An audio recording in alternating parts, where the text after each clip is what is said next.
માતાજી જરા વિચારો, જો આપણા મોટાના કાળા કારનામાની વાત જંગલની આગની જેમ ફેલાઈ જાય તો બુંદેલા પરિવારની શું ઇજ્જત રહી જશે બધાની નજરમાં, બોલો?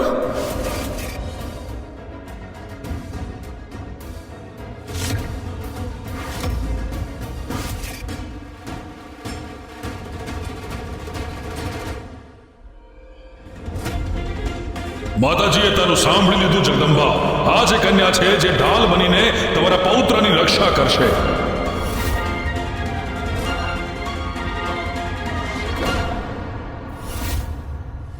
આપણા પરિવારને કલંકિત કરતા પહેલા તે એક વાર પણ ના વિચાર્યું વિરેન્દ્ર? મારું નામ માટીમાં મેળવી દીધું તે. અરે તને તો હું સપૂત સમજતો હતો, પણ તું તો કપૂત નીકળ્યો. પણ પપ્પા ઊભો રે.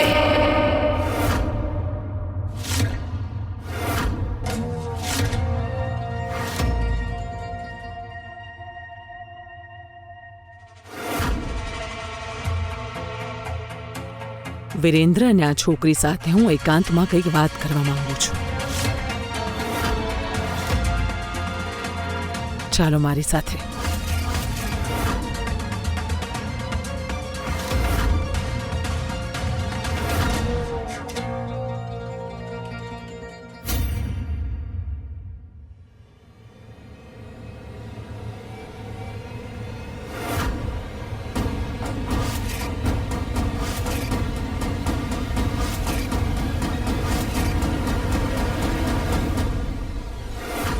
કીધું તો ને મેં, જ્યારે આ વાત બધાની સામે આવશે ને તો બધાના હોશ ઉડી જશે અને હોશની સાથે મોટાના લગ્નના સપના પણ ઉડી જશે.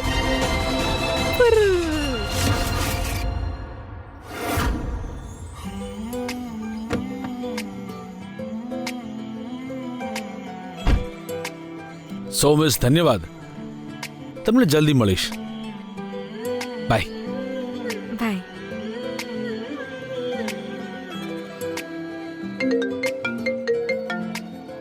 Hello gorgeous. I am so upset with you. તને ખબર છે ને કે હું અહીં એકલી છું, તો પછી આઈ ડોન્ટ નો કે મારાથી વધારે જરૂરી કયું કામ છે.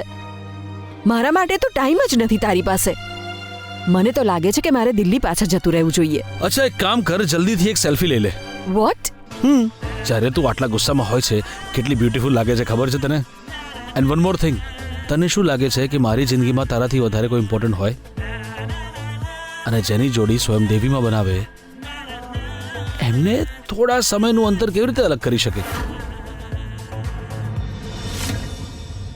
હું મિસ ધન્યવાદ જેવું કેમ બોલી રહ્યો છું? સ્ટ્રેન્જ.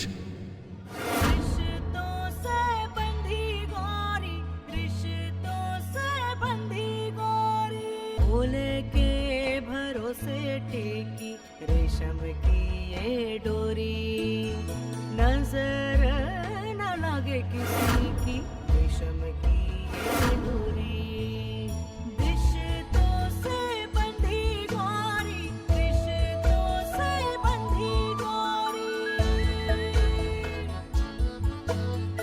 रिश्तों से बंधी गोरी, रिश्तों से बंधी गोरी. ખબર નહીં માતાજી મારા દીકરાને શું પાઠ ભણાવી રહ્યા હશે અંદર. મને વાતો ગોળ ગોળ કરવાની આદત નથી. ઓછા શબ્દોમાં સીધા તારા ફાયદાની વાત પર આવી છે. તારું મોઢું બંધ રાખજે અને વિરેન્દ્રની પાર્ટીમાં જેમ કામ કરે છે એમ જ કાર્યકર્તાની જેમ કામ કરતી રહેજે. એક વાર મારો વિરેન્દ્ર એમએલએ બની જશે ને તો તારું પોતાનું ઘર અને તારી પોતાની ગાડીની ચાવીઓ તને મળી જશે.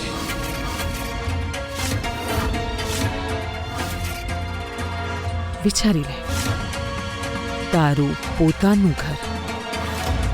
અને જો વાત નહીં માને તો પગ નીચે જમીન પણ નહીં રહેવા દઉં.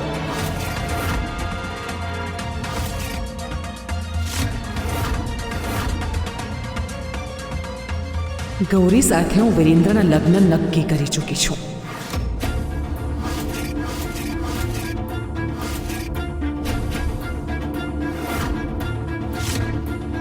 અને હું મારો નિર્ણય નહીં બદલું.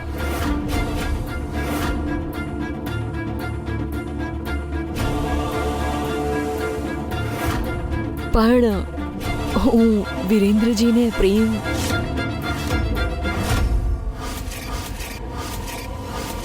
આ ઘરનો એક નિયમ છે છોકરી, રાજનીતિ આ ઘરનો ઉંબરો ઓળંગીને અંદર નથી આવતી.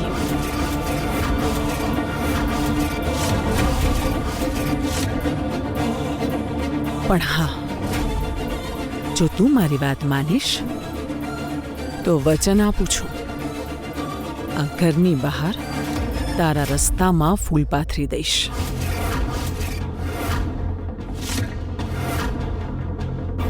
હવે નક્કી તારે કરવાનું છે.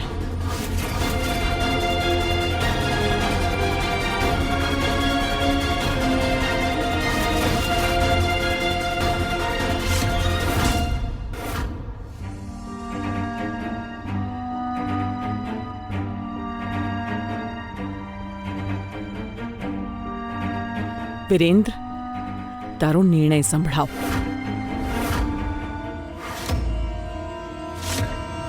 હું દાદીએ લીધેલા નિર્ણય સાથે આગળ વધવા માંગુ છું.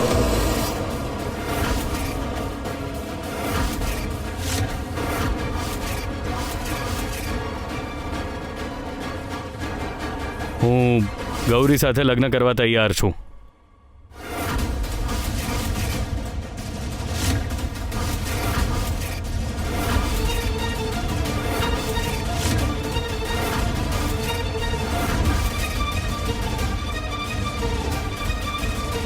અને આ લગ્નથી મહુવાને પણ કોઈ વાંધો નથી.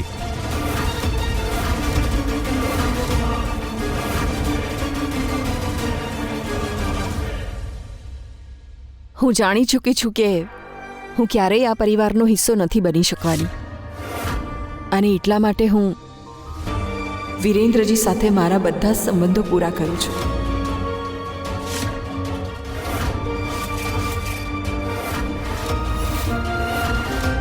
હવેથી મારું ધ્યાન મારા કામ પર જ રહેશે.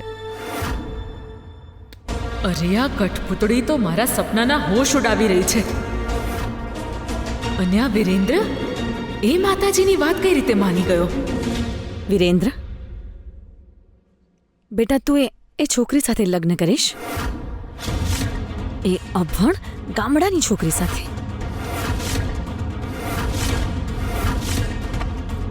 શું થઈ ગયું છે તને વિરેન્દ્ર? તું કેમ તારા ભવિષ્ય સાથે ચેડા કરી રહ્યો છે?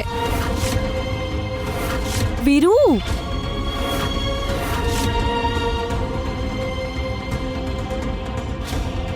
માતાજી એવું તો તમે શું કહી દીધું વિરેન્દ્રને કે એ અન્યાય સ્વીકારી રહ્યો છે? માતાજી,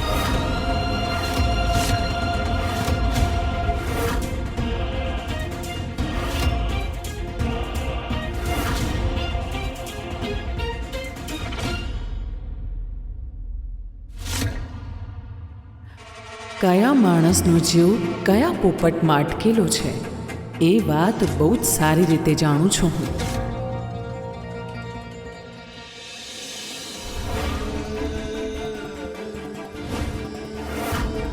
આ ગાડીને એટલી સરસ રીતે ચમકાવો કે બધા ગામવાળા એમાં પોતાનો ચહેરો જોઈ શકે. આ લે તારી મહેનતની કમાણી. એણે એની ઓકાતથી મોટા સપના જોવાની ભૂલ કરી છે, પણ હું મારા દીકરા સાથે તારા લગ્ન ક્યારેય નહીં થવા દઉં.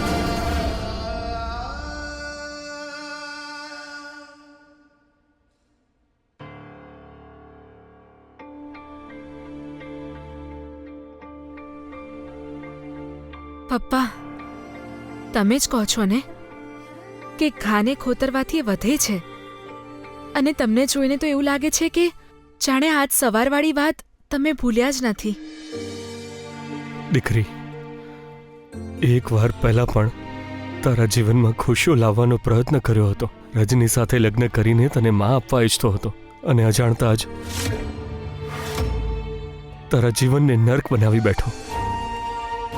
પણ હવે દીકરી, હવે હું એ ભૂલ ફરીથી કરવા નથી માંગતો. એટલા માટે મેં નિર્ણય કરી લીધો છે કે હું માતાજીને મળીને વાત કરીશ અને એમની પાસે માફી પણ માગી લઈશ. પણ દીકરી, આ સંબંધ નહીં થવા દો. મારી ગૌરી એ ઘરમાં નહીં જાય જ્યાં એની ઇજ્જત ના હોય.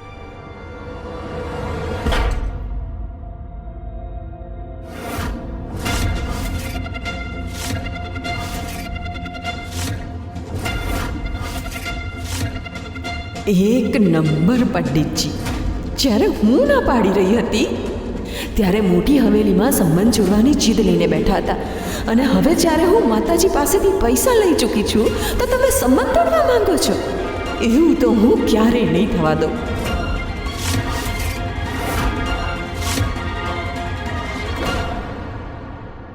ચલમ ફૂંકવાનું શરૂ કરી દીધું છે કે શું પંડિતજી, કે આવી મૂર્ખાઓ જેવી વાતો કરી રહ્યા છો? અરે, મારી દીકરીના ભાગ્ય ખુલવાના છે. હા, અને મારું વર્ષોનું સપનું કે મારી દીકરી મહેલોમાં રાજ કરે, જ્યારે પૂરું થવા જઈ રહ્યું છે તો તમે સંબંધ તોડવાની વાત કરી રહ્યા છો.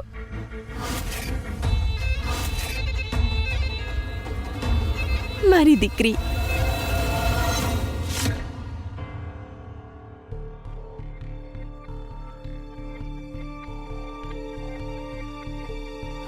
વિરેન્દ્ર મારો દીકરો છે માતાજી, અને મને આ લગ્ન મંજૂર નથી.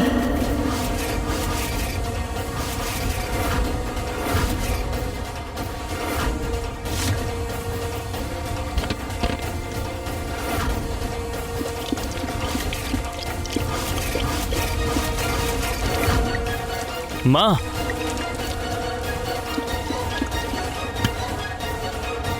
મારા દીકરાના ભવિષ્યની ચિંતા બળવી જોવા કરતા સારું તો એ જ રહેશે કે હું પોતે જ બળીને મરી જાઉં.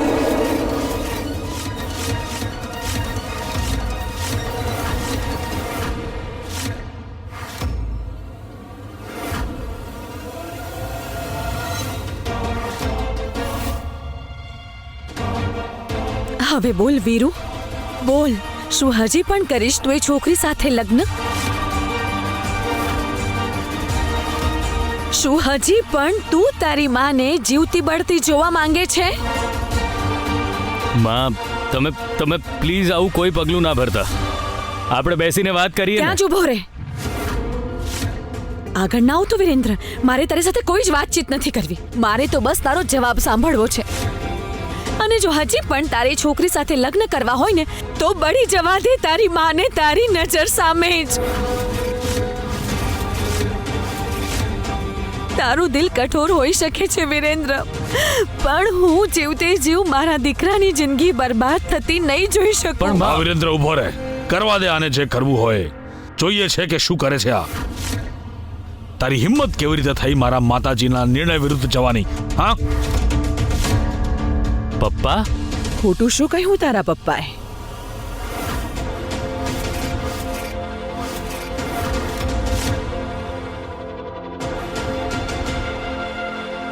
ખોટી ધમકીઓ નથી તો બીજું શું છે આ? ઓલવાયેલા દીપકથી ક્યારે આગ લાગે ખરી?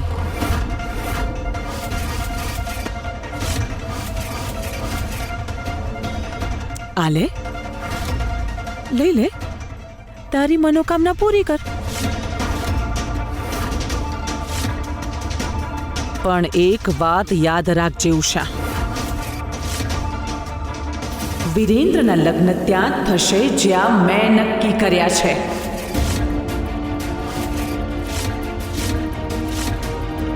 આલે, લગાવ આગ. ઉભા રહો માતાજી, આગળ ન વસો માતાજી. હું મરવા નથી માંગતી, હું નથી મરવા માંગતી માતાજી.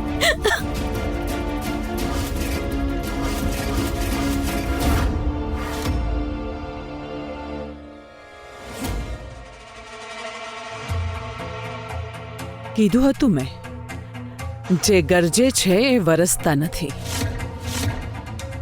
ઉષા, અત્યારે આ બધું જે તે કર્યું છે ને એ પછી તે તારું જ અપમાન તારા હાથે કરાવી દીધું છે. હવે ક્યારે સાચે જ ધમકી આપીશ ને તો તારી વાત કોઈ નહીં માને.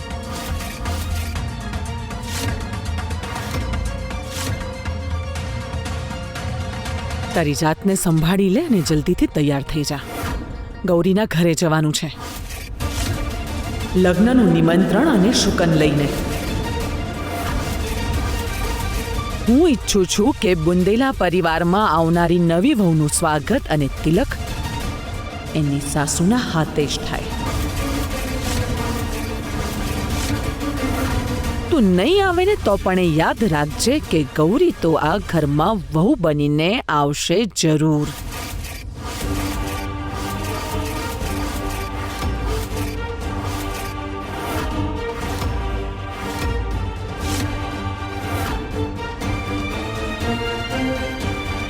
હું શુકનની થાળી તૈયાર કરી દઉં છું માતાજી.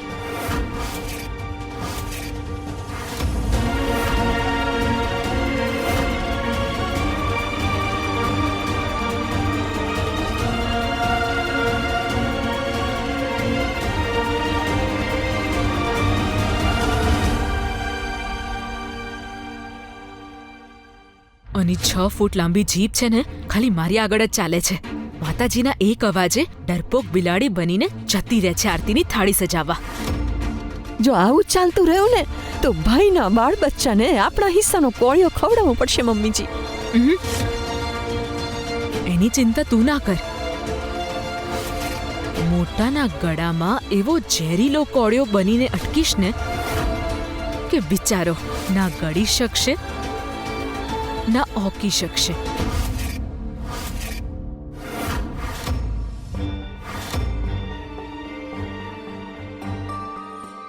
આજે તે મારી ઇજ્જતનું માન રાખી લીધું મહુવા.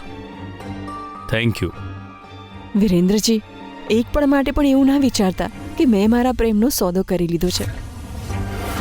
માતાજી આ સંબંધ તોડવાના બદલામાં ઘણું બધું આપવાનો વાયદો કરી ચૂક્યા છે, પણ મને કંઈ નથી જોઈતું. હું બસ તમને ખુશ જોવા માંગુ છું. સાચે મને આ જ અપેક્ષા હતી. જાઉં છું.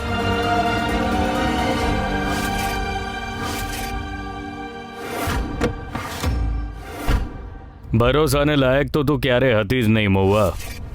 એ પહેલા કે તારા મનમાં મારી પત્ની બનવાના સપના ફરીથી જાગે, તને હંમેશા હંમેશા માટે રસ્તામાંથી હટાવવી પડશે.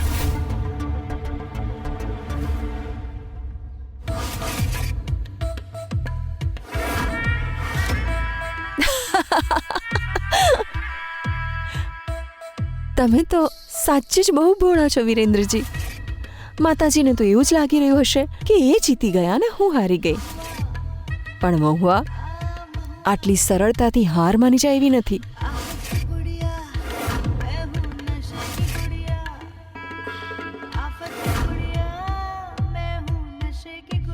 કાલે જ્યારે તમારો આખો પરિવાર આ વિડીયો જોઈ રહ્યો હશે ત્યારે ઈચ્છા ના હોય તો પણ આ સામાન્ય કાર્યકર્તાને પોતાની વહુના રૂપમાં સ્વીકારવી જ પડશે. સ્વાહા.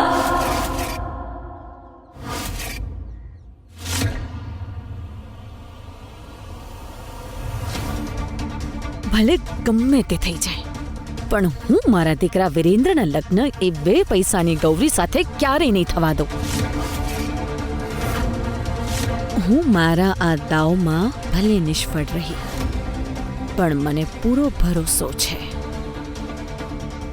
કે એ પંડિત અને એની દીકરી પોતાના અપમાન અને મારી ધમકીથી ડરીને પોતે જ લગ્ન માટે ના પાડી દેશે. કુલદીપજી, શું કરો છો? છોડો મને, મને દુખે છે કુલદીપજી, બહુ જ દુખે છે મને. દુખાવો થઈ રહ્યો છે ને તને? આટલો પણ દુખાવો તારાથી સહન નથી થઈ રહ્યો. અને હમણાં બહાર તું તારી જાતને આગથી બાળીને મરવા તૈયાર હતી. કુલદીપજી, એ તો હું ચૂપ! તારી હિંમત કેવી રીતે થઈ મારા માતાજીના નિર્ણયની વિરુદ્ધ જવાની? બોલ. ખબર છે આગથી બળવાનું દર્દ કેવું હોય? હું દેખાડું છું તને, હું દેખાડું છું. કુલદીપજી ચાલ. કુલદીપજી શું કરી રહ્યા ચાલ. છો કુલદીપજી કુલદીપજી છોડો મને આ શું કરી રહ્યા છો કુલદીપજી કુલદીપજી કુલદીપજી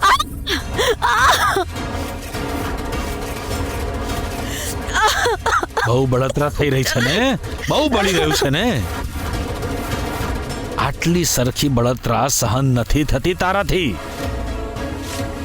હું મારા માતાજી સામે મોઢું પણ નથી ખોલી શકતો, તો તારી ઓકાત શું છે? એક વાત કાન ખોલીને સાંભળી લે. આજ પછી જો મારા માતાજીના નિર્ણયની વિરુદ્ધ તું ગઈ ને તો બીજા દિવસે છાપામાં તારા આગથી સળગીને મરી જવાની ખબર છપાઈ જશે.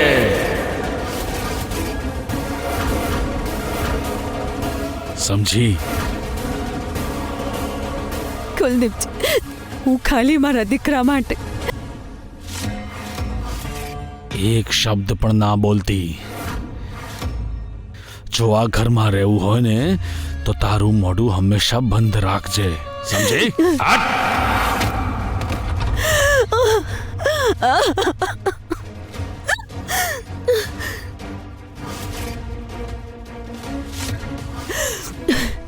ના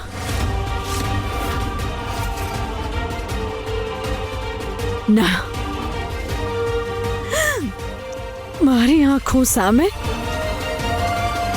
હું મારા દીકરા સાથે આ અન્યાય નહીં થવા દો. તને અંદાજો પણ છે આજે મંદિરમાં ગૌરી અને મારી સાથે શું થયું? માતાજી જેટલા મનના સારા છે ને, નાની શેઠાણી એટલી જ ખતરનાક સ્ત્રી છે.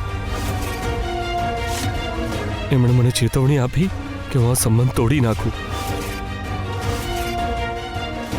નહીં તો બરબાદ કરી નાખશે આપણને. મારે માતાજી પાસે જઈને અત્યારે ને અત્યારે આ સંબંધ માટે ના પાડવી પડશે. પહેલી વાર મને કોઈને મળીને આનંદ થઈ રહ્યો હતો કે કેટલા ચોખ્ખા મનના માણસ છે વિરેન્દ્રજી, જે મારા જીવન સાથી બનવાના હતા. પણ પપ્પાની ચિંતા પણ હું સમજુ છું. કદાચ મારા નસીબમાં જ સુખ જ નથી લખ્યું.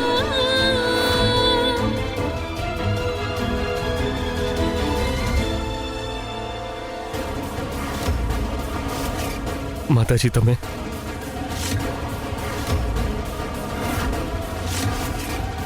પ્રણામ. પંડિતજી આજે આટલા ચિંતામાં કેમ લાગી રહ્યા છે?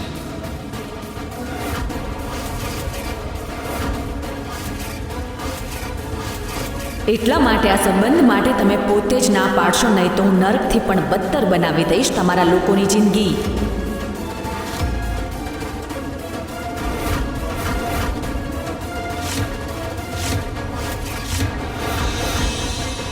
અરે માતાજી, નાની શેઠાણી, આવો આવો. અમારા ગરીબોની ઝૂંપડીમાં ને તમારું સ્વાગત છે. અરે આવો આવો, બેસો ને. ઊભા કેમ છો? તમે પણ આવો, બેસો માતાજી. હા, નાના શેઠાણી તમે પણ બેસો. આરામથી હો ને.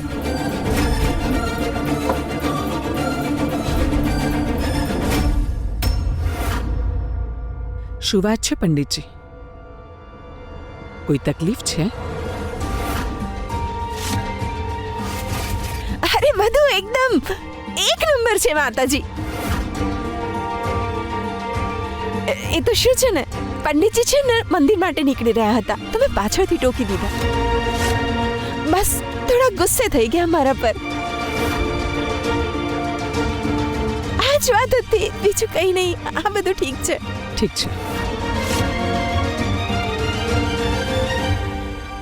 પંડિતજી, અમારા પરિવારની પરંપરા પ્રમાણે હું મારી પૌત્ર વધુ માટે નિમંત્રણ અને શુકન લઈને આવી છું. આ મારી મોટી વહુ ગૌરીની થનારી સાસુ એને તિલક લગાવીને આવશે.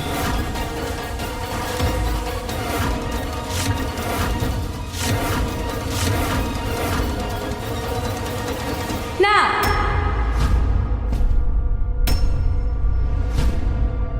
આ ગંદી આંટીના હાથે મારી દીદી તિલક નહીં લગાવી